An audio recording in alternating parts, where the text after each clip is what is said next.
Subscribe करें बरवाला सत्संग channel को और बेल आइकन को प्रेस करें ताकि हमारी जो भी नई वीडियो है उसका नोटिफिकेशन मिले आपको सबसे पहले। अब कुछ दिनों के बाद क्या हुआ, हम ठाठ से रह रहे थे, कोई दुख नहीं, किसी प्रकार का कष्ट नहीं। हमारा शरीर था मनुसदृश था और उसमें ये स्नायु यानी नाड़ी का जोड़ जुगाड़ नहीं था, 5 तत्वों से बना पुतला नहीं था, एक नूर से बना हुआ था। हमारे शरीर का वहाँ इतना नूर है, इतना प्रकाश है जैसे 16 सूर्यों जितना प्रकाश एक अंश का आत्मा का, और परमात्मा का वहाँ हमसे घना अधिक प्रकाश है। एक रोमकूप में करोड़ सूर्य करोड़ चंद्रमा मिला दे, ऐसे सतपुरुष के शरीर का इतना प्रकाश है। एक रोमकूप में करोड़ सूर्य करोड़ चंद्रमा से अधिक रोशनी है, वो इतना समर्थ है। कुछ दिनों के बाद इस ज्योति निरंजन को एक बकवाद सूझी सरपुरुष को। इसने सोचा कि हम 3 एक द्वीप में रह रहे हैं और बाकी सभी को अलग अलग से स्थान दे रखा है। इसने खड़ा होकर के तप करना चाहा, क्योंकि तप से राज्य प्राप्त होता है। जब इसने 70 युग तक तप कर लिया, परमेश्वर ने पूछा कि भी क्या चाहता है ज्योति निरंजन सत्य पुरुष कबीर साहब ने पूछा, तू क्या चाहता है सरपुरुष? तब इसने कहा कि प्रभु ये स्थान मेरे लिए कम है पिताजी, कुछ अलग स्थान चाहिए। परमेश्वर कबीर देव जी ने इसको 21 ब्रह्मांड दे दिए वहीं सतलोक में। जैसे एक धनी पिता अपने पुत्र को 21 प्लाट बांट दे के लिए ये तेरे हिस्से के होंगे। ये उन प्लाटों में सैर सपट्टे करे, कभी उसने देखा कभी उसने देखा, बड़ा खुश हुआ। फिर इसने सोचा इसमें कुछ कंस्ट्रक्शन भी होनी चाहिए। इसने 70 युग तक फिर तप किया। फिर परमात्मा ने पूछा, बोल भाई क्या मांगता है तू? जो मांगा था तुझे दे दिया। इसने कहा पिताजी कुछ कंस्ट्रक्शन मटेरियल और दे दो, कुछ मैं रचना रचूं वो सामग्री दे दो। तब परमात्मा ने इसको 5 तत्व और 3 गुण दे दिए अगले पुत्र खेल खिलौनों से। इसके पास जब ये सारा कुछ आ गया, इसने वहाँ कुछ अलग से पहाड़ पोड़ बना दिए, झरने झुरने बना दिए। तो उसमें इसने सोचा कंस्ट्रक्शन भी हो जाएगी, लेकिन फिर अकेले का दिल नहीं लगेगा 21 प्लाटों में, मेरे साथ कुछ आत्मा भी हो। इसने ये सोचकर फिर खड़ा हो गया। और जब ये तपस्या कर रहा था, हमने कहाँ मार खाई है पुण्यात्माओं, ये सत्कर मान लेना। ये कोई डूम बाट के गीत नहीं है कि वो किसी की प्रशंसा के लिए गा रखे हों, ये परमात्मा ने आकर बता रखे हैं। जब ये तपस्या कर रहा था, हम जितनी आत्मा इसके 21 ब्रह्मांड में यहाँ कष्ट पा रहे हैं, ये सभी कीड़ी मकोड़ी हाथी, जंगल के प्राणी, जल के प्राणी, वायु के प्राणी, या राजा से लेकर रंग देवता ब्रह्मा विष्णु महेश दुर्गा, ये सभी हम इसकी उस अदा पर आसक्त हो गए। एक पैर पर खड़ा, ओए हो इतने दिन से कभी उस पैर को रख ले उस पर खड़ा हो जाता है, और ऐसे करबद्ध खड़ा है एक टांग पर। हम इस पर आसक्त हो गए, अपने मालिक से अपने पिता से मन हटा लिया और इस पर आसक्त हो गए। और इतने आसक्त हो गए कि परमात्मा ने बार बार कहा कि भी किसी की क्रिया की तरफ ध्यान नहीं देना चाहिए, तुम मस्त रहो बच्चों, मत देखो इसकी क्रिया को। लेकिन हम ऊपर से तो सावधान हो गए और अंदर से वो कसक गई नहीं। अब वो तो अंतर्यामी थे। इसने तीसरी बार जब तप किया, 64 योग कर चुका ये, तब परमात्मा ने पूछा कि भी जो तूने मांगा था वो मैंने दे दिया, अब तू क्यों डरे ढो रहा है, अब क्या चाहता है? तब इसने कहा पिताजी मुझे कुछ आत्मा दे दो, मुझे कुछ हंस दे दो, मेरा दिल नहीं लगता।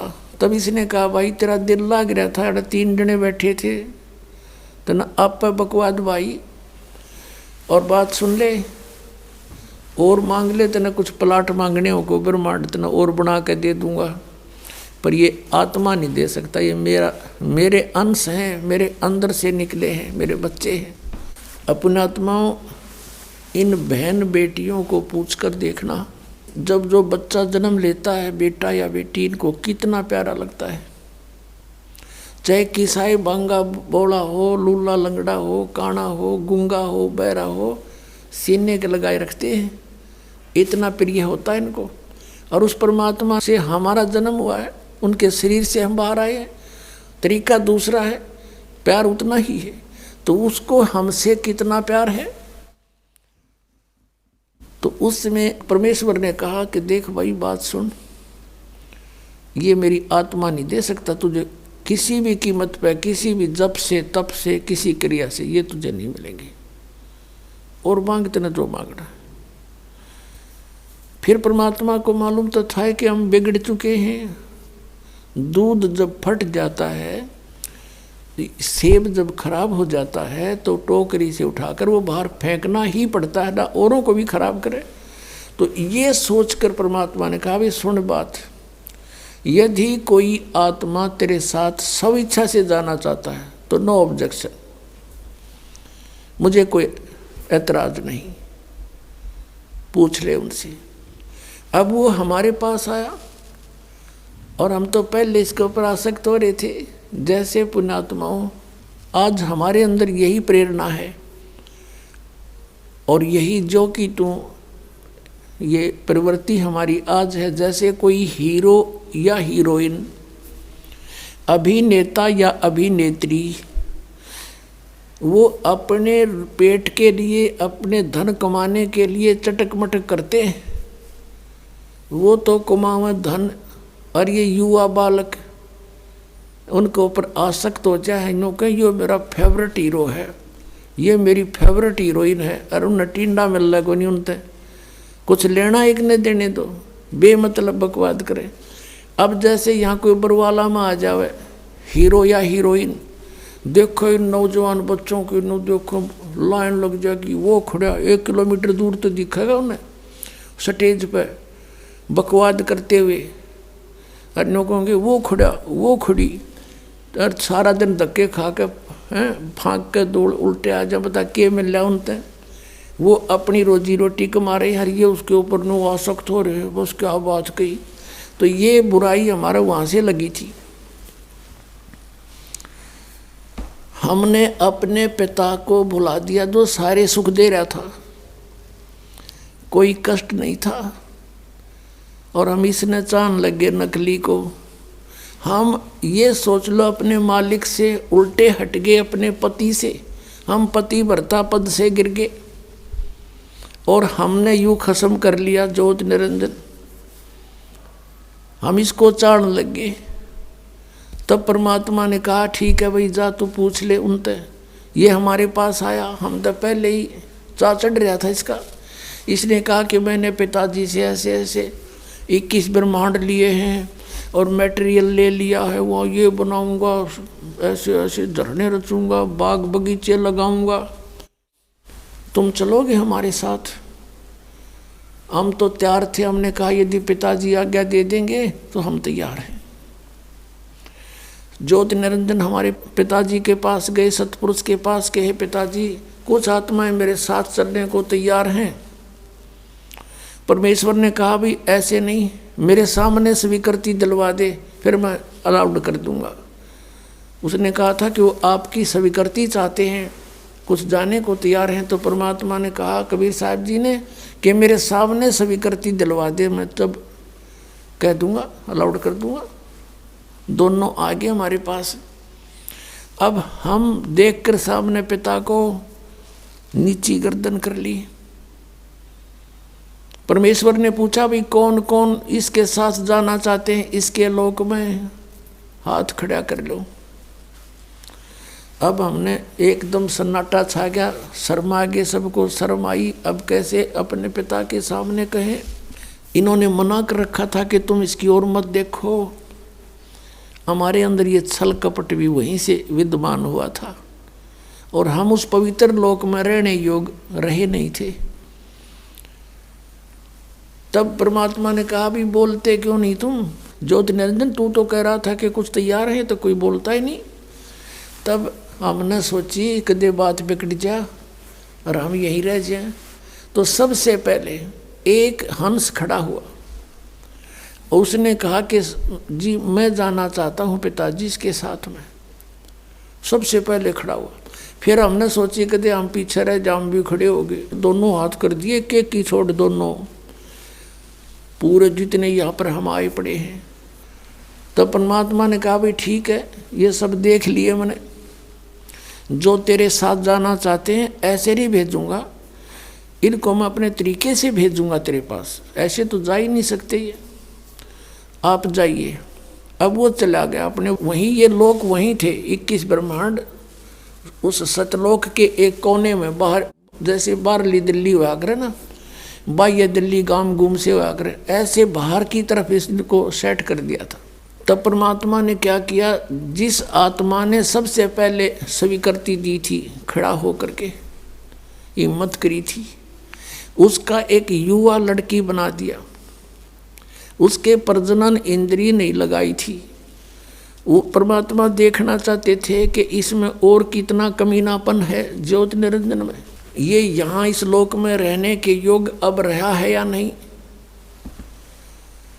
और जितने हम थे, हम सभी को सूक्ष्म रूप बीज रूप में करके उसका नाम प्रकृति रख दिया। प्रकृति जिसको माया भी बोलते हैं, आदि माया भी कहते हैं और इसको दुर्गा भी कहते हैं। इसके शरीर में हम सभी को प्रवेश कर दिया बीज रूप में, सूक्ष्म रूप में। पुण्यात्माओं, आजकल आज इस वैज्ञानिक युग में हम आसानी से समझ सकते आध्यात्मिक मार्ग को। जैसे आप सुनते हो कई बार डॉक्टरों से कि किसी व्यक्ति के कुछ जीवाणु होते हैं, वो इतने रहने चाहिए, जैसे 50 लाख रहने चाहिए जीवाणु एक ग्राम में, 1 mg ब्लड में। बताओ 50 लाख जीवाणु 1 mg ब्लड में, इतने को में फिर कितने अंदर है हमारे जीवाणु, गिनती नहीं होती। तो ऐसे परमात्मा ने सभी के सभी इसके अंदर फीड कर दिए सूक्ष्म रूप में। और इसको कहा बेटी दुर्गा को कि बेटी मैंने तुझे शब्द शक्ति दे दी है, वचन शक्ति दे दी है, और जितने भी जीव कहे, ज्योत निरंजन कहे, तू वचन से उत्पन्न कर सकती है नर और मादा। एक बार बोल देगी, उतने ही एकदम बाहर खड़े होंगे। और अपने पुत्र सहजदास से कहा, जो सबसे पहले 16 उत्पन्न किए थे, उनमें से एक सहजदास है। उसे कहा कि जा अपनी बहन को ज्योति निरंजन के पास छोड़िया और उसको बता देना कि इसको पिताजी ने शब्द शक्ति दे दी है, जितने जीव तू कहेगा ये उत्पन्न कर देगी। सहजदास ने जाके संदेशा सुना दिया, लड़की को वहाँ छोड़कर आ गया अपनी बहन को। अब इस प्रकृति देवी ने, प्रकृति यानी दुर्गा का रूप निखरा हुआ था युवती होने के कारण। अब इस ज्योति निरंजन के मन में वहाँ फिर दोष उत्पन्न हुआ। ये सभी हम प्राणियों के अंदर यहाँ भी विद्यमान है। ये बीमारी वहाँ से लगी थी अपने सारी। अकेली लड़की को देखकर उसके साथ बदतमीजी करने की नीयत, उसी का गुण हमारे अंदर विद्यमान है। उसने सुंदर लड़की को देखकर एकदम आव भाव बदल गए। लड़की भी पहचान गई कि इसके मन में दोष आ चुका है। तब उस लड़की ने अपनी इज्जत रक्षा के लिए कहा कि ज्योति निरंजन, हे सरपुरुष, हे बड़े भाई, देख तू मेरा बड़ा भाई, मैं छोटी बहन तेरी उत्पत्ति पिता ने अपने वचन से की थी, अंडे से, और हमारी उत्पत्ति भी उन्होंने की है। तुम हमारा बड़ा भाई, हम तेरे छोटी बहन। अब भाई बहन का ये काम अच्छा नहीं, महापाप होगा, तू जुल्म ना करे। तब उसने एक नहीं सुनी, बहुत आगे बढ़ गया। अब अदर तरीके से मुंह खोल लिया बकवाद करने के लिए, हवस में अंधा हो गया। तब लड़की ने छोटा सूक्ष्म रूप करा अपनी सिद्धि से, और इसके मुख के माध्यम से पेट में रक्षा, अपनी इज्जत रक्षा के लिए पेट में चली गई। और वहाँ से परमात्मा से प्रार्थना की, हे परमेश्वर, हे पिताजी, ऐसे ऐसे मेरे साथ इसने जुल्म करना चाहा, और इसने, लड़की ने बता दिया था कि मेरे पास पिता की दी हुई जो शब्द शक्ति है, वचन शक्ति है, तो जितने जीव कहेगा मैं उत्पन्न कर दूंगी, पर नहीं माना था। तब लड़की ने कहा, पिताजी इसने मेरे साथ ऐसा जुल्म किया, मेरी रक्षा करो, मेरी रक्षा करो। परमेश्वर वहां पहुंच गए अपने पुत्र जोगजीत के रूप में।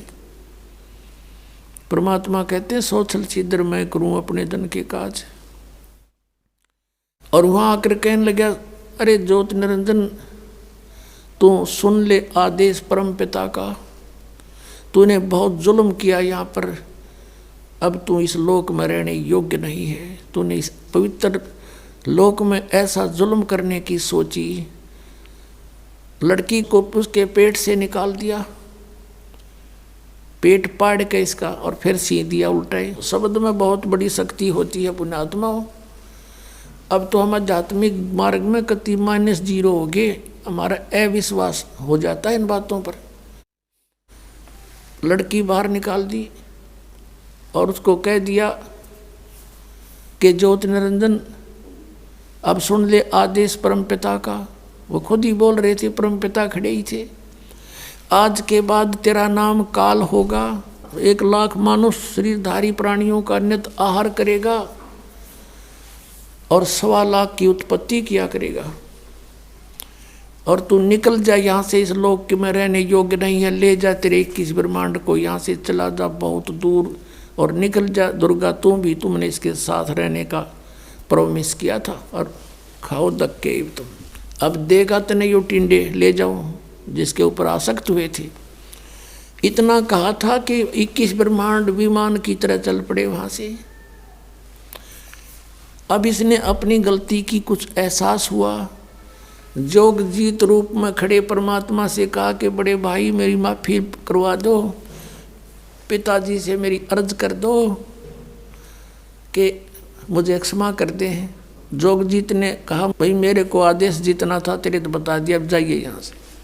इतना कहकर वो चल पड़ा। आगे आकर सहज दास का द्वीप है, जब इसके 21 ब्रह्मांड आ रहे थे, इसने वहाँ विमान को रोका थोड़ी देर और कहा, सहज दास मेरी अर्ज कर दे पिता परमात्मा से, मेरी क्षमा याचना कर दो, प्रार्थना कर दो। सहज दास कहने लगा, भाई डट जाते, रुक जा थोड़ी सी देर। सहज दास वहाँ से गया भगवान, क्योंकि वहाँ बहुत लंबा चौड़ा क्षेत्र है और वहाँ उनके मन अपने अपने विमान, अपना शरीर आसानी से कहीं कितनी स्पीड से उड़ा के जा सकता है। पहुँच गए सतलोक के आखिरी छोर में, जहाँ परमात्मा विराजमान है, ध्रुवलोक के 3रे पृष्ठ पर, यानी अंतिम छोर पर। और कहा कि आपका एक दास एक अर्ज लेकर आया है। बोल पुत्र क्या बात है? परमात्मा बोले कि आपका एक नौकर वो ज्योत निरंजन आप वहाँ खड़ा है 21 ब्रह्मांड लिए, उसके लिए क्या आदेश है पिताजी? मैं ये आदेश ले आया हूँ। वो कुछ कह रहा कि मुझे माफ़ कर दे। परमात्मा ने कहा कि इसको भेज दे मन कर्म वचन से, ये दुष्ट यहाँ नहीं रहना चाहिए, इसको निकाल यहाँ से, भगा दे और जा वापस। इतना कहते तुरंत वापस आ गया सहजदास और कहा, भाई मैंने तो अर्ज करी थी पर तू जा बड़भागी, यहाँ से निकल, मन नहीं पटवा होगा, तू भाग जा से। तो वहाँ से 21 ब्रह्मांड लेकर 16 शंख कोश की दूरी पर ये आ गया। वहाँ ये ब्रह्मांड रुक गए और फिर अपने आप मालिक के विधान से वो घूमने लगे, वहाँ चक्कर काट रहे। अब इस ज्योत निरंजन ने कहा दुर्गा से, प्रकृति से, कि अब मेरे साथ जो होना था हो लिया, अब मैं किसी की नहीं मानूं, अपनी मन मर्जी करूँगा।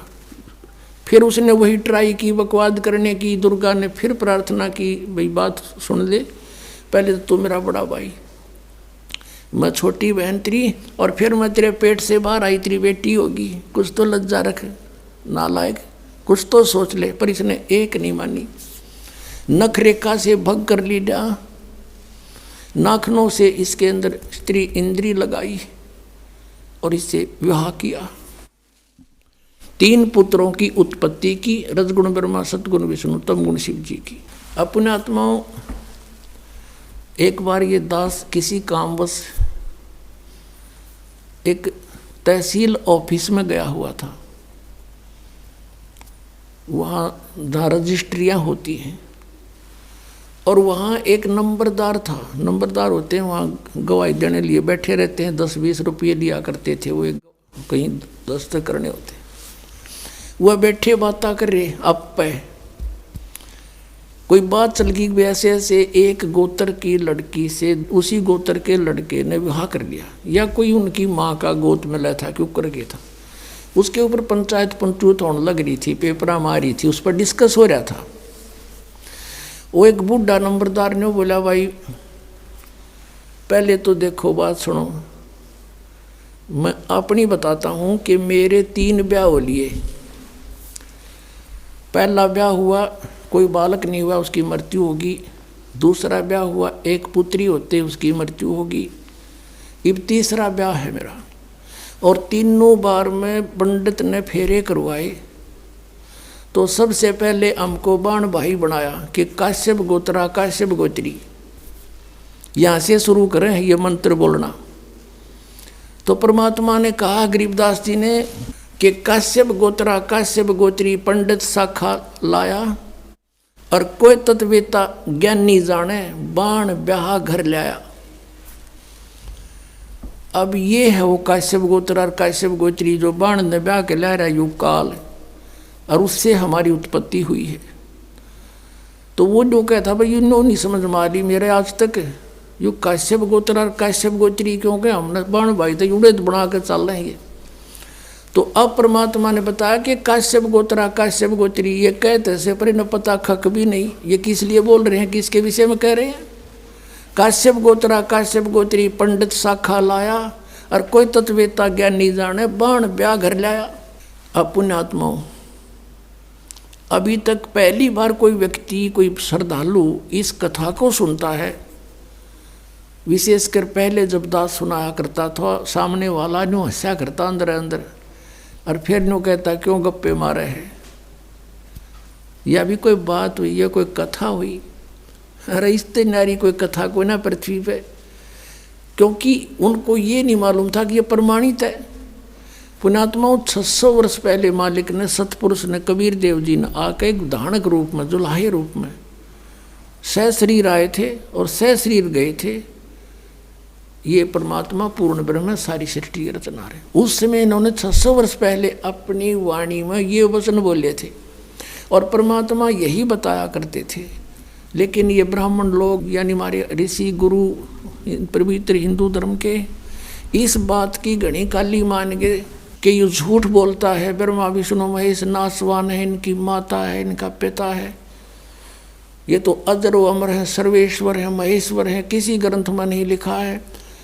तो उस समय हमारे पूर्वज अशिक्षित थे, शिक्षा केवल एक ब्राह्मण वर्ण ही अधिकारी था उसके ग्रहण करने का। तो उनकी दाल गली रही, और परमात्मा 600 वर्ष आए थे पहले। यदि वो उस समय ये टांग ना अड़ाते, हमें मिसगाइड नहीं करते, तो हमें सारा काम सुलझा सलझा मिलता आज के दिन। आज दास के साथ जो इतना संघर्ष चल रहा है, इतनी परिश्रम कर रहा है, 4-4 घंटे सत्संग, 5-5 घंटे सत्संग, और फिर सदग्रंथों को पढ़ना, उनको निष्कर्ष निकाल के आपके समक्ष करना, ये नहीं करना पड़ता। लेकिन उस समय इन्होंने, किसी ने परमात्मा के इस तत्व ज्ञान पर विश्वास ना किया और ना करने दिया।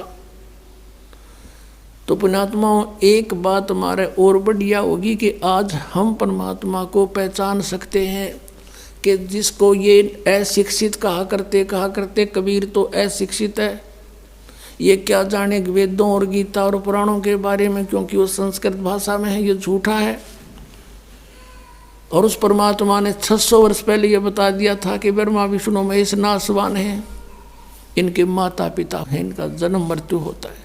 600 वर्ष पहले परमात्मा कबीर जी ने जो वाणी बोली थी पवित्र कबीर सागर के अंदर विद्यमान है। आप देखिएगा, प्रथम खंड कबीरपंथी भारत पथिक स्वामी युगलानंद बिहारी द्वारा पुरस्कृत।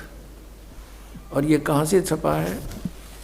प्रकाशक एवं मुद्रक हैं खेमरा श्री कृष्ण दास प्रकाशन, अध्यक्ष श्री वेंकटेश्वर प्रेस, खेमरा श्री कृष्ण दास मार्ग, मुंबई से। अब इसके अंदर हम आपको दिखाते हैं सृष्टि रचना। ये है ज्ञान बोध नामक एक अध्याय है और ये बोध सागर एक खंड है। ये देखिएगा 21 पृष्ठ पे नीचे परमात्मा ने 600 वर्ष पहले अपनी प्यारी आत्मा धर्मदास को ये ज्ञान दिया था।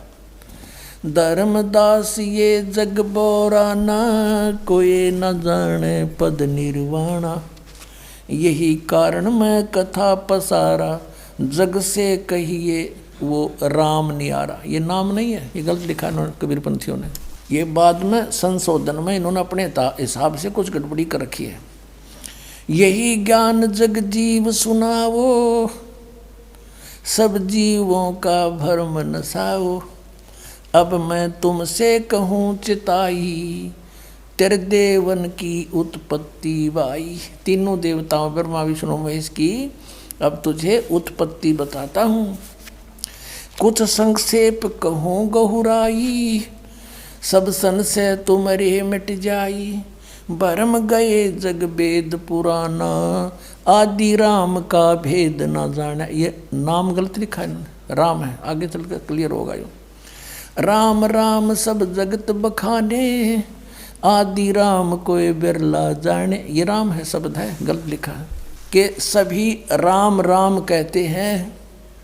उस आदि राम सनातन परमात्मा को कोई बिरला ही जानता। ये राम शब्द है, नाम नहीं। इन संशोधनकर्ताओं ने अपनी अज्ञान सोच से कुछ इसमें गड़बड़ी कर रखी है, वही हम शुद्ध कर लेंगे। राम राम सब जगत बखाने, आदि राम कोई बिरला जाने, ज्ञानी सुने सो हृदय लगाई, मूर्ख सुने तो गम ना पाई। माँ अष्टंगी पिता निरंजन, ये जम दारुण वंशन अंजन। इन ब्रह्मा विष्णु महेश की माता तो अष्टंगी दुर्गा है, इनका पिता ज्योति निरंजन है। पहले कीन निरंजन राई, पीछे से माया उपजाई। कहते पहले तो ज्योति निरंजन को उत्पन्न किया इस काल को अंडे से, और पीछे से दुर्गा की उत्पत्ति की। माया रूप देख अति शोभा, यू देव निरंजन तन मन लोभा। दुर्गा के सुंदर रूप को देखकर इसके मन में दोष आ गया। कामदेव धर्मराय सताए, देवी को तुरंत धर खाए। पेट से देवी करी पुकारी, हे साहेब मोहे करो उबारी। पेट से दुर्गा ने पुकार करी। टेर सुनी सतगुरता आए, अष्टंगी को बंद छुड़वाए। परमात्मा कहते हैं कि टेर सुनी तहाँ हम आए। यहाँ इन्होंने अपने हिसाब से लिख दिया, सतगुरु तहाँ आए, अष्टंगी के बंध छुड़वाए, यानी उसके पेट से निकाले बंधन से। अब 22 पृष्ठ पर ज्ञान बोध। धर्म राय को हिकमत की ना, नख रेखा से भग कर लेना। नाखनों से स्त्री इंद्री लगा बना दी। धर्म राय करे भोग विलासा, माया को रही तब आशा। ये दुर्गा प्रेग्नेंट हुई। 3 पुत्र अष्टंगी जाए, ब्रह्मा विष्णु शिव नाम धराए। 3 देव विस्तार चलावे, इनमें यो जग धोखा खावे। पुरुष गम कैसे के पावे, काल निरंजन जग भरमावे। 3 लोक अपने सुत दीना, सुन निरंजन बासालीना। अलख निरंजन सुन ठिकाना, ब्रह्मा विष्णु शिव वेद न जाना। आज तक ब्रह्मा विष्णु महेश को नहीं पता हमारा पिता कौन है। 3 देव सो उसको ध्यावे, निरंजन का वो पार न पावे। ये तीनों देवता ब्रह्मा विष्णु महेश कहते आज तक उसी की खोज में लग रहे न, वो भी ना पा लिया, सतलोक तो बहुत दूर की बात है। अलख निरंजन बड़ा बटपारा, बटपारा माने ठग, धोखेबाज है ये। और 3 लोग जीव कीन आहारा, तीनों लोग के जीवों को खा रहा है, पाताल लोक, स्वर्ग लोक, पृथ्वी लोक। ब्रह्मा विष्णु शिव नहीं बचाए, सकल खाए पुन धूल उड़ाए। ब्रह्मा विष्णु महेश को भी खाता है, इनकी भी जन्म मृत्यु होती है। तिनके सुत हैं तीनों देवा, अंदर जीव करते हैं सेवा। कहते हैं इन दुर्गा और काल के 3 पुत्र हैं, और ये तत्व ज्ञानहीन प्राणी इनने की पूजा करते हैं, काल की पूजा करते हैं। ये अकाल पुरुष का हो नहीं चीन्या, काल पाए सभी गए लीन्या। 3 देव और असुर अवतारा, ताको बजे सकल संसारा। 3 देवताओं को, और फिर जैसे राम के साथ रावण की भी गेले महिमा गाँव है, कहते हैं असुरों को भी गेले बजे ये। और 3 गुणों का ये विस्तारा, धर्मदास मैं कहूँ पुकारा। तीनों गुण, रजगुण ब्रह्मा, सतगुण विष्णु, तम गुण शिव जी। गुण तीनों की भक्ति में ये भूल पड़ो संसार, कहे कबीर निज नाम बिन कैसे उतरो पार। 3 देव की करते भक्ति, उनकी कदे ना होए मुक्ति। अपने आत्माओं, परमात्मा ने 600 वर्ष पहले आकर यह अपने द्वारा रची हुई सृष्टि एज इट इज बता दी थी। और ये हमारे सदग्रंथों में भी, क्योंकि परमात्मा कबीर जी ने सतयुग में सबसे प्रथम आते हैं, सतयुग में, उस सतयुग के अंदर आके ब्रह्मा को मिले, ब्रह्मा जी से भी ज्ञान सुनाया। ब्रह्मा जी ने बहुत अच्छी तरह ज्ञान को समझा, प्रथम मंत्र भी ग्रहण किया, उनको केवल एक मंत्र दिया, ओम मंत्र, क्योंकि वेद पढ़ा करता, दूसरा सुने नहीं। और फिर ने सोचा था परमात्मा ने, जो ये थोड़ी बहुत मेरी बात को सुहावेंगे तो फिर सतनाम दूंगा इनको, और फिर ये ले चलूँगा सबको उल्टा। और फिर ये शिव जी के पास गए, शिव को परमात्मा ने मंत्र दिया, उसको ज्ञान सुना उन्होंने। फिर विष्णु जी के पास गए, वहाँ भी उन्होंने ज्ञान सुनाया, वो भी अच्छी आत्मा थी सभी, और सुना अच्छी तरह कि कोई महापुरुष है। फिर उसके बाद परमात्मा ने सोचा फिर कभी जाऊंगा, अगर इनकी रुचि होगी तो सही नाम दूंगा भी, तो उनको दूसरे मंत्र देकर आया परमात्मा। पीछे से काल निरंजन ने सोचा कि तेरे पुत्र गए, ये चले गए तो सारे जीव वापस हो जाएंगे, तभी उन्हें अंदर से प्रेरणा कर दी है, सारे मोट दबा दिया कि ये झूठा है, कपटी है, इसके पास कोई ज्ञान नहीं है, वेद सत्य है, तुम इन्हीं को मानो, मत मानो उसकी। दूसरी बार परमात्मा गए तो उन्होंने अरुचि दिखाई तीनों ने, तो जान गए परमात्मा कि काल आ गया इनकी बुद्धि में, अब इनकी बुद्धि में काल आ गया, अब ये नहीं मानेंगे। अब वो परमात्मा से सुना हुआ ज्ञान और कुछ अपना अनुभव ब्रह्मा जी ने फिर अन्य को सुनाना शुरू किया। अब वो पुराणों में विद्यमान है, आपको दिखाते हैं।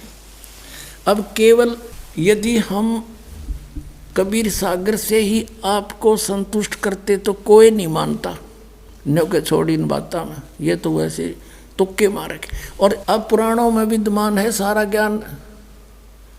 अब बुद्धिमान हिंदू समाज के बच्चे सारे शिक्षित हो गए, अब इनको यो स्वीकार करना पड़ा।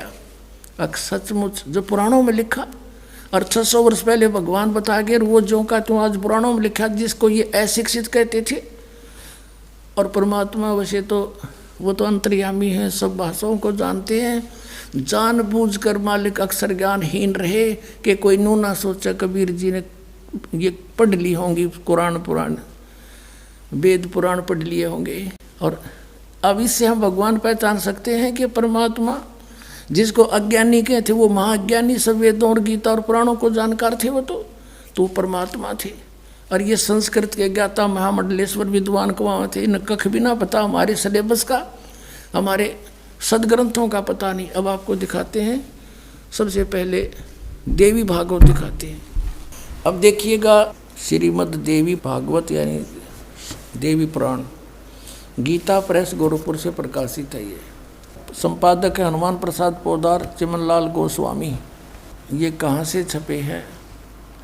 प्रकाशक एवं मुद्रक हैं गीता प्रेस गोरखपुर, गोविंद भवन कार्यालय कोलकाता का संस्थान। ये यहाँ से छपा है। 123 पृष्ठ पे ये तीसरा स्कंद। यहाँ पर भगवान विष्णु अपनी माता दुर्गा की महिमा स्तुति कर रहे हैं। तुम शुद्ध स्वरूपा हो, यह सारा संसार तुम्ही से उद्भासित हो रहा है। मैं ब्रह्मा और शंकर हम सभी तुम्हारी कृपा से विद्यमान हैं। हमारा आविर्भाव जन्म, आविर्भाव माने जन्म, तिरोभाव माने मृत्यु हुआ करता है। केवल तुम ही नित्य हो, जगत जननी हो, प्रकृति और सनातनी देवी हो। प्रकृति दुर्गा को कहते हैं, ये स्पष्ट लिखा है। भगवान शंकर बोले, देवी यदि महाभाग विष्णु तुम्ही से प्रकट हुए हैं, उनके बाद उत्पन्न होने वाले ब्रह्मा भी तुम्हारी बालक हुए, फिर तमोगुणी लीला करने वाला शंकर क्या मैं तुम्हारी संतान नहीं हुआ? अर्थात मुझे भी उत्पन्न करने वाली तुम ही हो। शिवे, संपूर्ण संसार की सृष्टि करने में तुम बड़ी चतुर हो। इस संसार की सृष्टि, स्थिति और संहार में तुम्हारे गुण सदा समर्थ हैं। उन्हीं तीनों गुणों से उत्पन्न हम ब्रह्मा, विष्णु एवं शंकर नियमानुसार कार्य में तत्पर रहते हैं। अब आप जी ने ये पवित्र श्री देवी भागवत देखा। श्रीमद् देवी भागवत यानी देवी पुराण में 5 कंसेप्ट क्लियर हो गए। ब्रह्मा विष्णु महेश की जन्म मृत्यु होती है, ये अविनाशी नहीं है। इनकी माता दुर्गा है। दुर्गा को प्रकृति भी कहते हैं। 3 तो ये हो गए। चौथा ये है कि रजगुण ब्रह्मा, सतगुण विष्णु, तमगुण शिव जी हैं। और 5वां ये हो गया कि ये ब्रह्मा विष्णु महेश केवल वर्क डन ही दे सकते हैं, ये किसी का संकट निवारण नहीं कर सकते। जैसा जिसका कर्म है वैसा ही देंगे, पुण्य भी पाप भी। केवल परम अक्षर ब्रह्म सतपुरुष कबीर साहब वो परमात्मा है जो हमारे भाग्य के लेखों को बदल सकते हैं, बुरों को। अब देखो, यदि कबीर सागर को अकेले को पढ़ा कर आपको सुनाता तो कोई विश्वास नहीं लाता। अब आपके समक्ष जो 600 वर्ष पहले भगवान बोल कर गए थे वो वचन, आज सदग्रंथों ने उनको सेकंड किया, समर्थन दिया। तो इससे पुण्यात्माओं बहुत आसान हो गया आपको भगवान को पहचानना, जिसको ये अशिक्षित अज्ञानी कहा करते थे। और इस संस्कृत भाषा के जानने वालों को हमारे पूर्वज बड़े विद्वान महापुरुष महर्षि बड़े पहुँचे हुए मानते थे। न कख नहीं पता था, सदग्रंथों को भी नहीं परिचित थे ये। आज तक हमें नहीं बता सके ऋषि महर्षि ब्रह्मा विष्णु महेश नाशवान है या अविनाशी है। इनके माता पिता भी हैं और सदग्रंथों में लिखे, इनकी जीवनी में लिखे, तो ये कख नहीं जाने थे। लोक वेद सुनाया करते थे। अब दिखाता हूँ आपको। अब देखिएगा, श्री शिव पुराण में गीता प्रेस गोरखपुर से प्रकाशित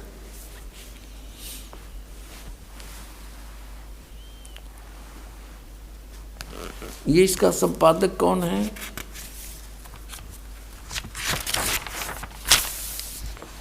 हनुमान प्रसाद पोदार, ये है इसका संपादक। और ये कहाँ से छपा है? प्रकाशक एवं मुद्रक हैं गीता प्रेस गोरखपुर, गोविंद भवन कार्यालय कोलकाता का संस्थान। ये इनके फैक्स और फ़ोन नंबर हैं। अब इसके 98वें पृष्ठ से हम आपको सुनाएंगे। थोड़े से ही लेख में कंसेप्ट क्लियर हो जाएगा। ये रुद्र संहिता और ये 5वां अध्याय यहाँ अंत होता है। इसके लास्ट से लेंगे, इससे लिंक बन जाता है। अपने पुत्र नारद की यह बात सुनकर लोक पिता ब्रह्मा वहाँ इस प्रकार बोले। ब्रह्मा जी ने कहा, ब्रह्मन, ये 6वां अध्याय है रुद्र संहिता का शिव पुराण में, तुम सदा समस्त जगत के उपकार में ही लगे रहते हो। तुमने लोगों के हित की कामना से बहुत उत्तम बात पूछी है। जिस समय समस्त चराचर जगत नष्ट हो गया था, सर्वत्र केवल अंधकार ही अंधकार था, उस समय तत्सद्ब्रह्म इस श्रुति में जो सत सुना जाता है एकमात्र वही शेष था। अब 100 पृष्ठ पर आ गया, 99 पर 98 पर पढ़ लिया। संक्षिप्त शिव पुराण। जिस परब्रह्म के विषय में ज्ञान और अज्ञान से पूर्ण उक्तियों द्वारा इस प्रकार विकल्प किए जाते हैं, उसने कुछ काल के बाद द्वितीय की इच्छा प्रकट की। उसके भीतर एक से अनेक होने का संकल्प उदित हुआ। तब उस निराकार परमात्मा ने, ये निराकार मानते हैं ब्रह्म को, ये ब्रह्म से शुरू होते हैं इनकी कहानी, अपनी लीला शक्ति से अपने लिए मूर्ति आकार की कल्पना की। जो मूर्ति रहित परम ब्रह्म है उसकी मूर्ति भगवान सदाशिव है। अर्वाचीन और प्राचीन विद्वान उन्हीं को ईश्वर कहते हैं। उस समय एकाकी रहकर सब इच्छा अनुसार विहार करने वाले उस सदाशिव ने अपने विग्रह से, विग्रह माने शरीर से, स्वयं ही एक स्वरूप भूता शक्ति की सृष्टि की। अब देख काल ने बका दिए, क्योंकि उसने एक अपने शरीर से आप एक लड़की निकाली जो उनके अपने श्रीअंग से कभी अलग होने वाली नहीं थी। उस पराशक्ति को प्रधान प्रकृति, दुर्गा को प्रकृति भी कहते हैं। ये देखो शिव पुराण भी स्पष्ट करा, प्रधान भी उसी को कहते हैं। गुणवती माया, बुद्धि तत्व की जननी तथा विकार रहित बताया है। वह शक्ति अंबिका कही गई है। उसी को प्रकृति, सर्वेश्वरी और त्रिदेव जननी, तीनों देवताओं की माता, नित्य और मूल कारण भी कहते हैं। सदाशिव द्वारा प्रकट की गई उस शक्ति के 8 भुजाएं हैं। कति कंसेप्ट क्लियर हो गया कि ब्रह्मा विष्णु महेश की माता दुर्गा है और पिता युज्योत स्वरूपी निरंजन सदाशिव कहलाता है। नाना प्रकार के आभूषण उसके श्रीअंगों की शोभा बढ़ाते हैं। वह देवी नाना प्रकार की गतियों से संपन्न है और अनेक प्रकार के अस्त्र शस्त्र धारण करती है। और एकाकिनी होकर भी वह माया संयोग वसात अनेक हो जाती है। वे जो सदाशिव हैं, जो इनका पिता है, दुर्गा का पति, उन्हें परम पुरुष ईश्वर, शिव, शंभु और महेश्वर कहते हैं। अब यहाँ देखो 101 पृष्ठ पर हम आगे रुद्र संहिता का हम ये 6वां अध्याय पढ़ रहे हैं। वे अब सदाशिव के उसके बारे में बता रहे हैं, उनको महेश्वर कहते हैं और वो अपने सारे अंगों पर भस्म रमाए रहते हैं। उन काल रूपी ब्रह्म ने स्पष्ट कर दिया, युग काल है जो महाशिव सदाशिव कहलाता है, ब्रह्मा विष्णु महेश का पिता है, दुर्गा का पति है। उन काल रूपी ब्रह्म ने, काल रूपी ब्रह्म कहो, इसको सदाशिव कहो, ये ज्योति निरंजन काल कहो, उन काल रूपी ब्रह्म ने एक ही समय शक्ति के साथ, नाथ नहीं है, शक्ति के साथ, दुर्गा के साथ शिवलोक नामक अक्षेत्र का निर्माण किया था। यानी सबसे ऊपर एक गुप्त स्थान बना रखा है इसने। उस उत्तम अक्षेत्र को काशी कहते हैं। वह परम निर्वाण तथा मोक्ष स्थान है, सबके ऊपर विराजमान है। वे प्रिय और प्रियतम रूप है, पति और पत्नी रूप में कौन? शक्ति और शिव, दुर्गा और ये काल रूपी ब्रह्म जो परमानंद स्वरूप हैं, उस मनोरम क्षेत्र में नित्य निवास करते हैं। मुने शिव और शिवा ने प्रलय काल में भी कभी उस क्षेत्र को अपने सानिध्य से मुक्त नहीं किया। ये शिव काल है, ज्योत स्वरूपी निरंजन है, शिवा ये दुर्गा है। यहाँ देखिए, देवर से एक समय आनंद वन में रमण करते हुए शिवा और शिव के मन में, दुर्गा और काल के मन में यह इच्छा हुई कि किसी दूसरे पुरुष की सृष्टि करनी चाहिए, जिस पर यह सृष्टि संचालन का महान भार रखकर हम दोनों केवल काशी में रहकर सभी इच्छा अनुसार विचरें और निर्वाण धारण करें। इन्हें फिर एक पुत्र की उत्पत्ति का विचार किया। ऐसा निश्चय करके शक्ति सहित दुर्गा के साथ सर्वव्यापी परमेश्वर शिव ने अपने वाम भाग के 10वें अंग पर अमृत मल दिया, यानी पति पत्नी व्यवहार किया। फिर तो वहाँ से एक पुरुष प्रकट हुआ। अब उसका नाम क्या रखा है इन्हें देखिएगा। अब 102 पृष्ठ पे ये संक्षिप्त शिव पुराण के रुद्र संहिता का 6वां अध्याय चल रहा है। अब कहते हैं शिव ने कहा वत्स, उसका नाम दर दिया शिव ने, काल ने। शिव ने कहा वत्स, व्यापक होने के कारण तुम्हारा विष्णु नाम विख्यात हुआ। अपने आत्माओं, परमात्मा कहा करते, मोती मुक्ता दर्शत नाई, ये जग है सब अंधरे, दिखत के तो नैन चश्म, इनका फेरा मोतिया बंदरे। कहते हैं मैं ऋषि कुमाऊँ थे, संस्कृत के व्याकरण मोड़ दिए बैठे रहे, एक सदग्रंथ को इनका समझ में आया को नहीं। ये कुआं महर्षि मंडलेश्वर, अरे न कख नहीं पता, फिर माँ विष्णु महेश की सती थी का, अपने सदग्रंथ सिलेबस से नहीं परिचित, ये काहे के टीचर थे। यानी पूरे हमारे मानव समाज को इन्होंने काल के मुंह में ठोके रखा, गधे कुत्ते बनवा दिया, भूत बनवाया, गलत साधना बता के, गलत ज्ञान बना के बता के, और फिर श्राद्ध निकलवान की रोजी रोटी का धंधा चला दिया। अपने सदग्रंथ इनका समझ में आए नहीं, हमारा कोल्लू बना रखा था, इन रहट बना दिया। और परमात्मा 600 वर्ष पहले बता गए थे ये बात। पुण्यात्माओं, आज भगवान पहचानने में 2 मिनट लगेंगे, जरा सी बुद्धि से काम लोगे और निष्पक्ष भाव से सोचोगे। मान बढ़ाई नहीं, ईर्षा नहीं होनी चाहिए, क्योंकि इसमें विरोध कौन पैदा कर सकते हैं। जिनकी रोजी रोटी चल रही है उन आचार्यों की, या कोई गुरु पद पर विराजमान है, पर जनता शिक्षित है, उनकी एक नहीं चल रहा है, वो आखिर में अपने मुंह की खानी पड़ेगी इन सबको जो बकवाद करेंगे। अब यहाँ स्पष्ट हो गया कि विष्णु जी की उत्पत्ति दुर्गा और काल से हुई, ये इनके माता पिता हैं। अब ब्रह्मा की उत्पत्ति देखो, ये 103 पृष्ठ पे, 102 पर हमने पढ़ा था, 103 पृष्ठ पे रुद्र संहिता, और यहाँ 6ठा अध्याय समाप्त हो गया ये विष्णु जी का नाम बता के। और अब हम यहाँ आगे 7वां अध्याय, ब्रह्मा जी बता रहे हैं आगे। ब्रह्मा जी कहते हैं देव से नारद को बता रहे हैं, तत्पश्चात कल्याणकारी परमेश्वर सांब सदाशिव ने काल ने दुर्गा के साथ जैसे विष्णु उत्पन्न किया, पूर्ववत पर प्रयत्न करके मुझे अपने दाहिने अंग से उत्पन्न कर दिया। अपने आत्माओं, यहाँ ये अनुवाद करता शर्मा गया, शिव जी का पुजारी होगा कि शिव जी ते शिव जी की उत्पत्ति कैसे दिखाऊं, यहाँ तक कर गया गोलमोल। और दिखाएंगे आपको, कहते चोर चुरावे तुम बड़ी, वो गड्ढे पानी में, वो गड्ढे हुआ ऊपर आवे न, सच्चाई छनी ना। अब देखो, यही रुद्र संहिता का,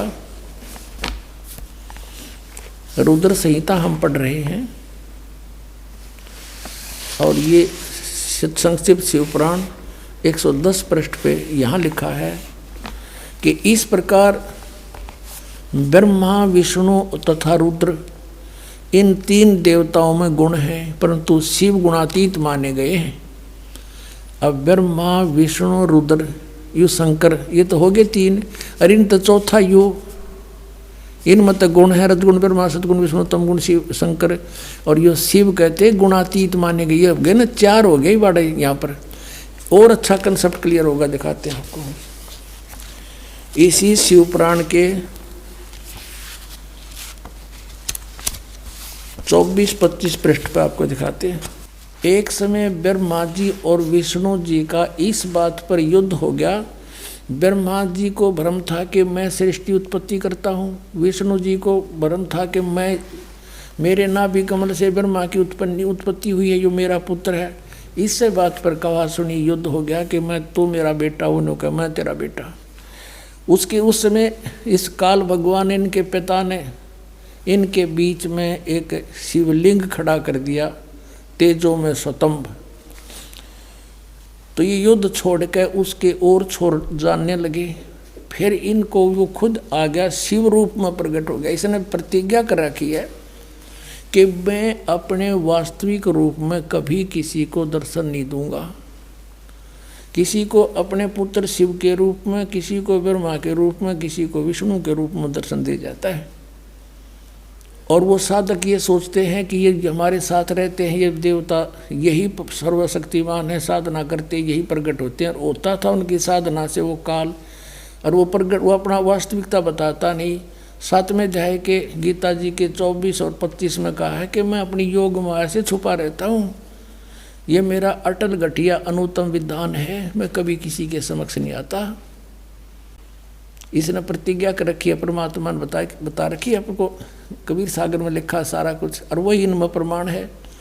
अब उसमें यू आ गया इनके बीच में और कहा, और के ज्ञान दिया उनको, देखिए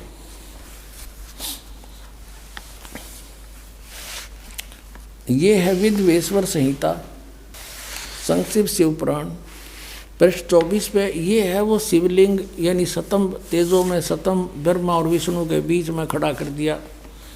और फिर ये देखिएगा 25 पृष्ठ पे, ब्रह्मा और विष्णु ने पूछा, प्रभु उस शिव रूप में खड़े भगवान काल से पूछा, सतकाल रूपी ब्रह्म से कि ब्रह्मा और विष्णु ने पूछा, प्रभु सृष्टि आदि 5 कर्तव्यों के लक्षण क्या हैं, यह हम दोनों को बताइए। भगवान शिव बोले, ये भी अनुवाद करता तो शिव कहेगा था वो काल इनका पिता।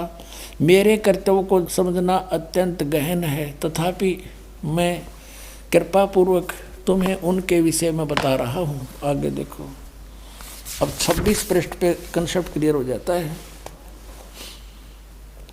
ये 26 पृष्ठ पे शिव पुराण का, यहाँ देखिएगा।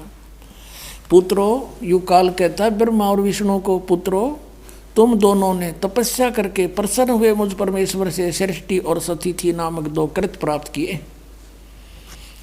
और ये दोनों तुम्हें बहुत प्रिय हैं। इसी प्रकार मेरी विभूति स्वरूप रुद्र और महेश्वर ने, ये ने है मैं नहीं है, 2 अन्य उत्तम कृत्य संहार और तिरोभाव मुझसे प्राप्त किए हैं। अब ये देखो, ब्रह्मा विष्णु महेश हो गए दोनों, ब्रह्मा और विष्णु, और 2 ये रुद्र और महेश्वर हो गए, और 5वां यू बोलनिया जो इनको पुत्र कह है, और परंतु अनुग्रह करते दूसरा कोई नहीं पा सकता। अनुग्रह यानी कृपा नहीं कर सकते तुम, कोई भी नहीं कर सकता, जो जैसा करेगा उसे भरना पड़ेगा। अब यहाँ फिर क्लियर हो जाता है कि ये काल है, ब्रह्म है, जिसने गीता बोली थी। इसी शिवपुराण के 26 पृष्ठ पे रुद्र संहिता के, यहाँ देखना पुण्यात्माओं कमाल कर रखा है। ये कहता कि मैंने पूर्व काल में अपने स्वरूप भूत मंत्र का उपदेश किया है, जो ओंकार के रूप में प्रसिद्ध है। वह मंगलकारी मंत्र है। सबसे पहले मेरे मुख से ओंकार ओम प्रकट हुआ, जो मेरे स्वरूप का बोध कराने वाला है। ओंकार वाचक है, मैं वाच्य हूँ। ये मंत्र मेरा स्वरूप ही है। प्रतिदिन ओंकार का निरंतर स्मरण करने से मेरा ही सदा स्मरण होता है, काल का स्मरण होता है। मेरे उत्तरवर्ती मुख से अकार, पश्चिम मुख से उकार, दक्षिण मुख से मकार, पूर्ववर्ती मुख से बिंदु और मध्यवर्ती मुख से नाद का प्राकट्य हुआ है। इस प्रकार 5 अवयवों से, 5 इन अंगों से युक्त ओंकार का विस्तार हुआ है। इन सभी अवयवों से एकीभूत होकर प्रणव ओम नामक एक अक्षर हो गया। हाय हाय।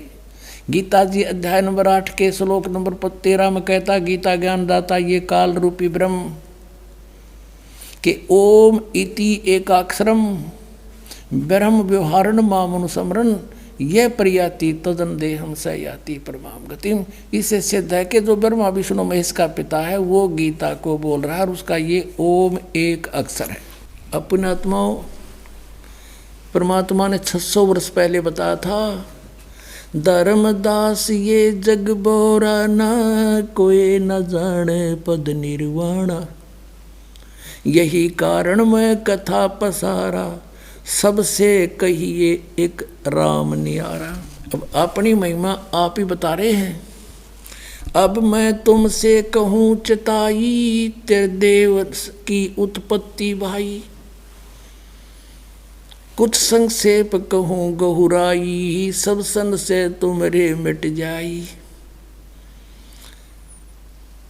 कहते हैं माँ अष्टंगी पिता निरंजन, ये जमदारुण वंशन अंजन, पहले कीन निरंजन राई, पीछे से माया उपजाई। माया रूप देख अति शोभा, देव निरंजन तन मन लोभा।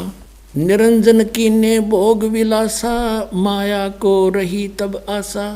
तीन पुत्र अष्टंगी जाए, ब्रह्मा विष्णु शिव नाम धराए। अपने आत्माओं इब तो परमात्मा सामने आकर खड़ा हो गया कि आई एम गॉड। कबीर साहब कहते हैं आई एम गॉड। और बालक तो बालक अंधे से अंधा इन वचनों को सुनकर समझ सकता है कि हु इज गॉड। सबसे पहले हमने ये निर्णय करना है हु इज गॉड। अब ये क्लियर हो गया कि कबीर इज गॉड, यानी परमात्मा बिना ये सारी सबकी उत्पत्ति कैसे बतावे, काल की भी उत्पत्ति। गीता जी अध्याय नंबर 10 के श्लोक नंबर 2 में गीता ज्ञान दाता कहता है कि मेरी उत्पत्ति को ये देवता नहीं जानते। क्यों नहीं जानते? क्योंकि इनका उत्पत्ति करता मैं हूँ। अब पिता की डेट ऑफ बर्थ को संतान कैसे बता सकती है? और तो दादाजी बतावे, और वो दादाजी आए थे। अब कबीर परमात्मा ने इन अज्ञानी ऋषियों से एक ही प्रश्न किया था, कौन ब्रह्मा का पिता है, कौन विष्णु की माँ, शंकर का दादा कौन है, हमको जो बता।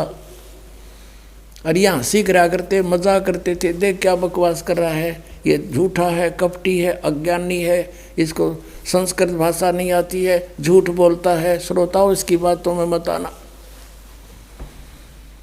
और परमात्मा कहा करते, निरंजन धन तेरा दरबार, निरंजन धन तेरा दरबार, जहाँ पर तनिक ना न्याय विचार। वैसा ओढ़े मुल मुल खासा, गल मोतियों के आर। वैसा ओढ़े मुल मुल खासा, गल मोतियों के आर। पति भरता को मिले न खादी, वो सूखा नरस आहार। निरंजन धन तेरा दरबार, निरंजन जहाँ पर तनिक न न्याय विचार। पाखंडी की पूजा जग में, संत को कहें लबाड़े। पाखंडी की पूजा जग में, संत को कहें लबाड़। अज्ञानी को परम विवेकी, ज्ञानी को मूढ़ गंवार। निरंजन धन तेरा दरबार, जहाँ पर तनिक न न्याय विचार। कहे कबीर सुनो भाई साधो, यहाँ सब उल्टा व्यवहार। कहे कबीर सुनो भाई साधो, यहाँ सब उल्टा व्यवहार। सच्चों को तो ये झूठा बतावें, इन झूठों का एतबार। निरंजन धन तेरा दरबार, निरंजन धन तेरा दरबार, जहाँ पर तनिक न न्याय विचार। कहे कबीर सुनो भाई साधो, यहाँ सब उल्टा व्यवहार। सच्चों को तो ये झूठा बतावें, इन झूठों का एतबार। निरंजन धन तेरा दरबार।